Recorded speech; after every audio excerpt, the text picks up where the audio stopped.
Mama's cocktail hour, so pour it up. Pour it up. What's up, guys? It's your girl, Zaida Lisa. Welcome to Mama's Cocktail Hour. Come on in. I know it's been a minute, but your girl is back. And today we are going to be discussing the most talked about case right now, Sudiksha Konanki. I know I'm fucking up her name, okay? The University of Pittsburg girl who went missing in Punta Cana. Let's talk about it. This is like causing shock waves through the media. If you guys don't know, don't worry, I got you covered. She was on vacation with a couple of her friends for spring break. She is a University of Pittsburg pre-med student. She was out there with her girls on spring break, Punta Cana. Come on, ladies, you already know the vibes, right? So she was out there with her friends. It looks like she arrived on March 3rd, and in the early mornings of March 6th, she goes missing. So get your cannabis, get your coffee, get whatever your vino in, and let's discuss some after hours true crime stuff tonight, okay? Tonight we ain't gonna be talking Diddy, even though, please, if you have not subscribed to the channel, please do so. We have lots of Diddy content here, and we are gonna be continuing to keep our foot on Diddy's neck. But until then, let's start to talk some other stuff, okay? So this case was really stood out for me, okay? I have went on many trips with my girlfriends. We've all done vacations together. And one of the things that we've always spoke about in vacation when I'm chilling with my girls, with my sister, with my friends, is that we always stick together. We go everywhere together, whether it's the bathroom, whether you're chilling with a guy, you're grinding on the dance floor with a guy, like we right there, like, yo, what's up? Right? So the reason why I'm saying that is this case sparked heavy conversation in the girl community about going on vacation with your friends. Now, we've seen that there has been some horror stories about people who have went on vacation with fake friends, and something ends up happening, something horrific like this. One of the examples of that was actually the case where the girl got beat up in Mexico, and come to find out it was her own friends who kind of like instigated, and she was found naked. Like, I don't know if you guys remember that story. Drop in the comments and let me know if you remember that story. But I was mortified about that, okay? This was a girl going on a trip with people that she thought were her friends. Now, Sudiksha was, I'm hoping, in another situation. It looks like from the video footage that they have been piercing all over the internet was that she was really close to her friends, okay? It seemed like it was probably her first time outside of the country by herself. She was only 20 years old, not even legal enough to drink, okay? So let's jump into the story. She arrives in Punta Cana on March 3rd. Okay, her and her friends, I'm not sure of how many friends there were. I want to say 3 or 4. Okay, but don't quote me, and drop me in the comments and let me know for specifics. So she went with her friends on this trip, and it looks like they were getting heavily drunk in Cocobongos, which apparently is a bar/club in Punta Cana. Okay, so you see her with her friends in CCTV footage with her friends twisted. Okay, guys, like, this girl was stumbling. Okay, so she's in the bar, she's with her friends. There's a scene where you see she hugs her friend. She literally goes to the corner and throws up. Okay, and then she's back in the bar talking to her friend, and there's then footage of her leaving the club/bar. Okay, and for me, this footage, for someone who analyzes and likes to play detective and likes to really get down to the story, this footage was so very telling, okay? So when she left with 2 of her girlfriends who were in the back, and then her and this guy that she met at that club at that night. And his name is Joshua Ribe, okay? So in the footage, you see Joshua Ribe basically having his hands over Sudiksha, and he's like doing, like, you know, the selfie thing. Like, you can tell he's like trying to take video of her. He's like holding her really tight, and she is legit stumbling, guys. Okay, she's stumbling. Like, you can tell that he's like really having to hold her up. So this happens at 4:55 in the morning. Okay, that's what the footage is saying. She is walking what looks like to the beach. This is actually the last footage that we have of Sudiksha alive. Okay, so she is walking to the beach with Joshua Ribe, a Caucasian Iowa State student. He's there with one of his friends, and they're walking to the beach. Okay, and so the next footage that we have is of her two friends leaving the beach at what looks like 5 in the morning, maybe 5:30 in the morning, and coming back to the hotel. Okay, so that we see footage of the two girls, but Sudiksha and Joshua Ribe are no longer with her. Okay, so these two girls are coming back without their friend. That's the next footage. The footage that I felt like was most shocking to me is when Joshua Ribe is coming back from the beach at 9:55 in the morning with no shoes on. Joshua Ribe, the last person that was with Sudiksha on the beach, and this is when he came back to the hotel alone. I kept saying on my lives, I was looking for this. I wanted to see what he looked like. Well, first of all, he doesn't have his shirt. His shirt is not on. He had like this white sleeveless shirt on when he went. I can't tell if that's what he's carrying. The video was in Spanish, so I can't tell what time they were saying it was when he came back. He definitely does look disoriented, but let me just also be responsible and say here that he is not a suspect at this time. He is apparently being very cooperative with police and with the family of Sudiksha. And I know everybody is innocent until proven guilty, so I would hate to sit here and accuse him of doing something that he didn't do at all. I've made a lot of videos. The things that I find out about him only make me more curious. But this is what I wanted all along. We had the surveillance, which I've got on another video, of everybody leaving to go to the beach and then all the friends coming back except for Joshua and him. His account was that he had a few accounts. One was that they were sick. He last saw her on the beach before they were, passed out because he left the water. Another one was that a wave swept him away, but he didn't see where it swept her to, but he left and passed out.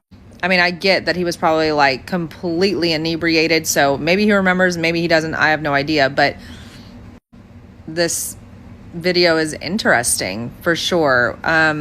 Yeah. Again, this video is not to blame him, but I did want to see what he looked like when he came up, because he didn't report her missing. The friends reported her missing. It's very possible that everybody was so inebriated that they were like passed out until she was reported. Anything is actually possible, and I'm just trying not to get to the worst case scenario here. We are 6 days out, so I do fear the worst. Let me know what you guys think in the comments. Like one of those Saved by the Bell shirts that Jesse used to wear that was like all scrunched up. He just looked like a real big like wrestling buff. So he had on one of those shirts, okay? And I saw a girl on TikTok that said that should have been a red flag, and I so agree with her. So girls, stay away from guys who have to wear like, basically like, instead of like booty shorts, they're like booty shirts. Stay away from them guys, okay? They suspect.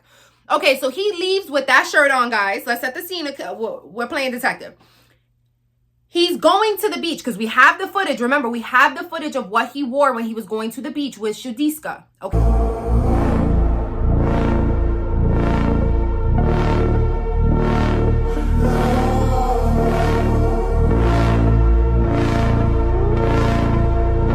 Okay, she had on like a cover up with some flip-flops and her purse. Okay. Now that I think about it, where the hell did her purse go? They said that she gave her friend her phone. Why would she do that? So weird. This case, there's so many questions on this case, guys. But anyways, they end up finding her coverall and her slippers, okay? But Joshua Ribe was actually wearing that type of a shirt with sneakers and socks when he's leaving the club, okay? He's wearing sneakers and socks. We're going to put that footage right in here for you guys to see it. Okay, so he comes back from the beach bright in the AM at 9:55 a.m. We have CCTV footage of him coming back, and he comes back without a shirt on, with pants, with no shoes and no sneakers. Okay? Where did his shoes and sneakers go? We don't know. He comes with no shirt, no shoes, no sneakers. It doesn't look like a phone. I don't know. He does have something in his hand, but I can't make it out. Drop me in the comment if you know what he has in his hand. Okay, so this is what he comes back with. This boy is, and now, setting the scene, Sudiksha is gone. Nobody knows where she is. And the last person to see her was Joshua Reeb. Okay, so we have a billion questions for these guys. Dominican media is out here in these streets airing these guys out. We're going to get to it, but let's talk about his story. Okay, they have made it clear that this guy is a person of interest. And for me, he is absolutely more than a person of interest. And I think that I have to be sad. I have to kind of feel sad that I'm saying this, but I think like his race has a lot to do with it. Okay, like he is a person of interest but meanwhile, he was the last person to see this girl alive in a beach by himself with her. Her friends left her there with him, and he doesn't know where she went, nor is he giving any information. So in his first set of stories, he said that they kissed a little bit in the water, and that, you know, that they went into the water and that they were kissing a little, that they had a romantic kiss. Then he goes on to say that a big wave took them back. He was fighting. He saved her. He got tired of swimming. He can tell she got tired of swimming. He brought her safely back to knee-deep water, and that he saw her kind of walking, he said, at an angle outside of the beach, and that he started profusely throwing up seawater from trying to save her, and that he passed out on one of the lawn chairs on the beach. So he doesn't know what happened. Okay. So what I think is strange is that he goes on to say that his stuff was stolen. So he has no phone. He has no sneakers. He has no socks, and he has no shirt. However, Sudiksha's cover up and her sandals were found on a chair. Okay. On the beach. But all of his stuff, so her stuff is still there. There's actually video footage and pictures of her stuff, but his stuff, ironically, is still there. Okay. So when I first heard this story, me being of Dominican descent, shout out to all my Dominicanos, but I'm half and half, half Puerto Rican, half Dominican. So when I heard this story, it really hit home. It hit home for so many reasons, right? You're going on this trip, you're young, you're immature. It was probably her first time ever drinking. She got crazy wasted, and her friends left her alone with a total stranger. So that has been causing friction throughout the whole internet, and I understand why. So many girls are like, why would you ever leave your friend alone? Are these people real friends?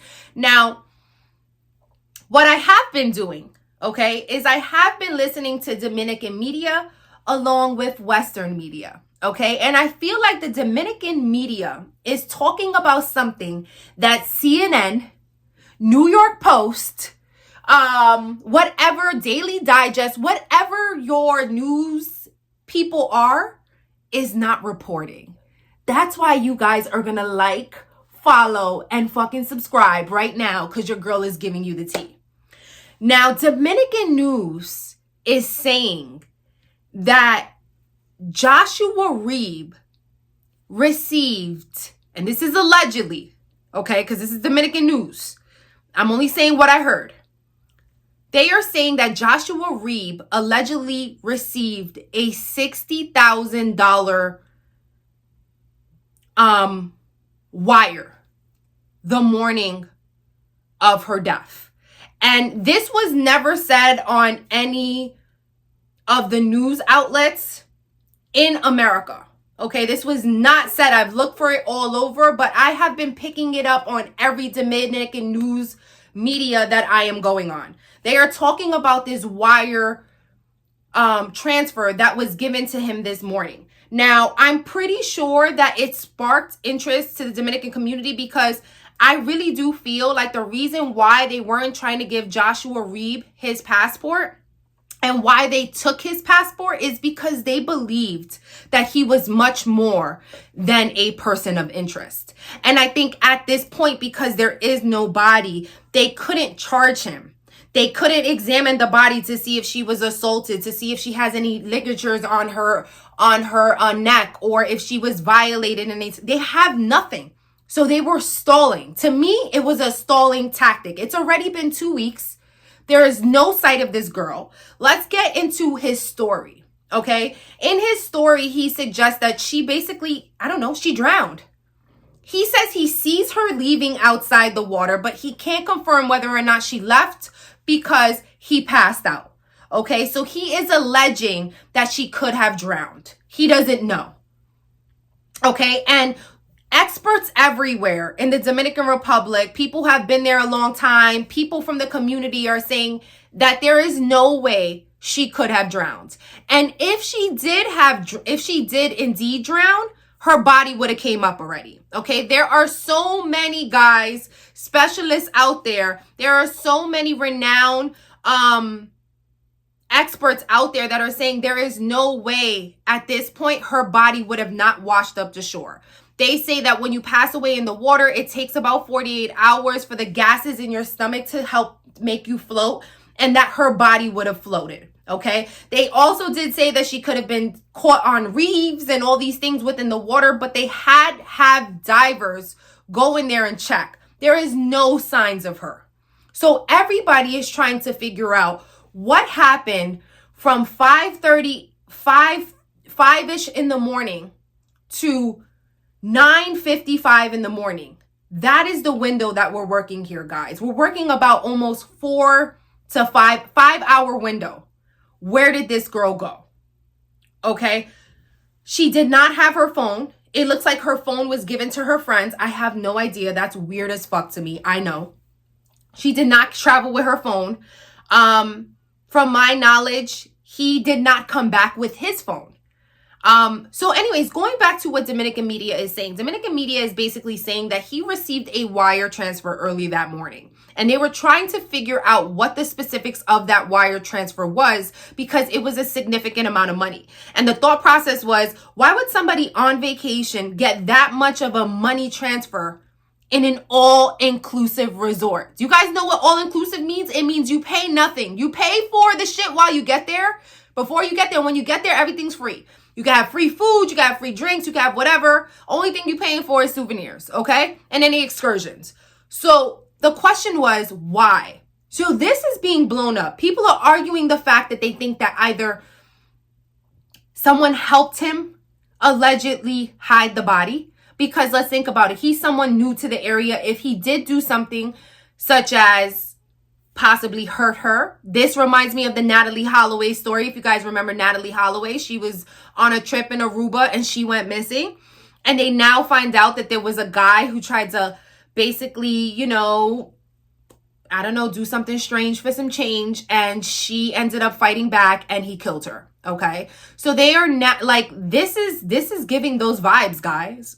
And they are alleging that, could it be possible that someone in the hotel helped hide her body? Now, what I found was also interesting was the district attorney for the lead prosecutor in Dominican Republic went over to basically interview Joshua Reeb. And it looks like she did so for a really long time. I think he said his interview was anywhere from like 12 to 14 hours. Like she really drilled him. And during this interview, there were a lot of questions that he neglected to answer. Okay. But what I thought was interesting was during this interview, she only did not interview him. She interviewed, from what Dominican media is reporting, lots of employees that were supposed to either be at work or were at work during that time to figure out what they've seen, to figure out what they've heard, what happens. They are alleging that she feels like there was somebody in the hotel that could have been working in the hotel that possibly assisted Joshua Reeb. Okay, it is getting hot and heavy. People are arguing. I've seen theories where they've said like Haitian gangs basically came and took her. She's been sex trafficked. I've heard she's drowned. They think that she's really in the water. There's other people think that Joshua Reeb potentially hurt her and buried her in the sand. Like, guys, it is getting crazy out here in these streets. It is. I mean, to think that a 20-year-old girl can just go missing from a beach and nobody know the wiser, someone has to know something, okay? And I'm going to tell you guys my opinion. Not that y'all care, but my opinion on this case is he absolutely has something to do with it. And I'm going to tell you some of the red flags. The red flags is, why are you so quick to get out of Dominican Republic? Because he has now since, like I said, guys, going back to what I was saying, Dominican Republic was trying to keep him. Okay, I really do feel like they felt like he was more than a person of interest, but they were stalling to see if they found the body. Okay, so in the interim, they took his passport. What he did was he called daddy, and daddy came on a plane from Iowa and came all over here. Hey, yo, came to DR. And when he had his meeting with the judge, his dad was there. They requested the passport back. The Dominican judge basically was like, we don't have it. I don't know where it's at. It was a stalling tactic. His dad was smart enough to say, oh, I'm going to go to the U.S. Embassy in Dominican Republic and I'm going to request a copy, in which he did. And he took his son back. It looks like they made it to Puerto Rico and they were detained. I am still unclear whether or not he made it back to his home state. But the last I heard of Joshua Reeb was he was detained in Puerto Rico and his father was telling all the newscast people that he wants to be left alone. Okay. Well, Sudiksha wanted to be left alone. She was drunk. Your son was the last person who seen her. And he is rushing at the Dominican Republic, guys. Why? My thought process is, if you could be helpful in finding her and you didn't do anything, why not stay there? Why not try to help? You can't say that your interview was sufficient enough. You were the last person to see her. And if you didn't have anything to do with her unaliving, then why not help? Okay? Why the hell did you come back from the beach at 9:55 in the morning and you don't have sunburn? You said that you fell asleep there. So that you being in the Dominican sun from 6 o'clock in the morning to almost 10 o'clock and you don't have sunburn on your face? That's strange. Okay? You come back with no shirt, with no sneakers, and no socks. Where are your sneakers? Where is your socks? Where is your phone? He don't know. He said he doesn't know where his phone is. He lost his phone. Somebody stole his phone, his wallet. What? So they steal your stuff, sir, but they didn't steal Sudiksha's cover up and her slippers? That's pretty random to me. Okay? So the math ain't mathin' for our friend Joshua Reeb. And I am praying that they find Sudiksha's body. They find her, okay? I'm praying that they find her alive and that she's well. But at the very least, I think her parents need some type of closure. Now, speaking about her parents, they are requesting that she be pronounced dead. Now, people have speculated all over this is due to their religion, that, you know, they don't want this type of stuff in the media. But I think at this point in, like, they're hurt. They're trying to get to the truth. There's so much speculation around what's happening to her. I think that they just want it to be over with. But I don't know as a parent that I agree with that. Okay. I would, for myself, I'm speaking for myself, would want to know. Okay. And so, guys, I am going to be keeping you guys all the way up to par with this because this story has been driving me insane. I have been looking for updates. I have been trying to analyze the video footage. Like, this case just really hits home. And I just want to say to all my girls that go on vacation together, please take care of each other. There was also something that I saw on TikTok about these girls who went on a trip to Colombia, and they were in a cab and they were almost abducted. Okay, these girls fought for their life and they actually made it out.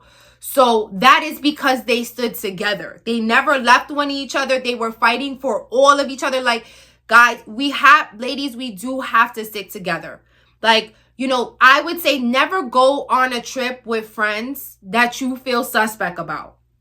Number one advice that I can give you, never go on a trip with someone, like a vacation, somewhere to an unknown place, if you do not trust them. If that's that girlfriend that you have that you're like, I don't know, I can't really vibe her, she's shady sometimes, she doesn't treat me good, she could be jealous of me, that's the girl that you don't want to be going on a trip with.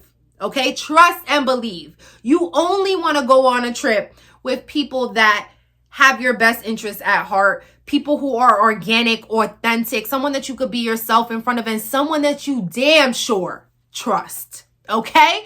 All right, guys, it's your girl Zaida Lisa. Please subscribe to the video. Subscribe to the channel, like the video, all that good stuff, and I will see you guys on the next video. It's cocktail hour, so pour it up.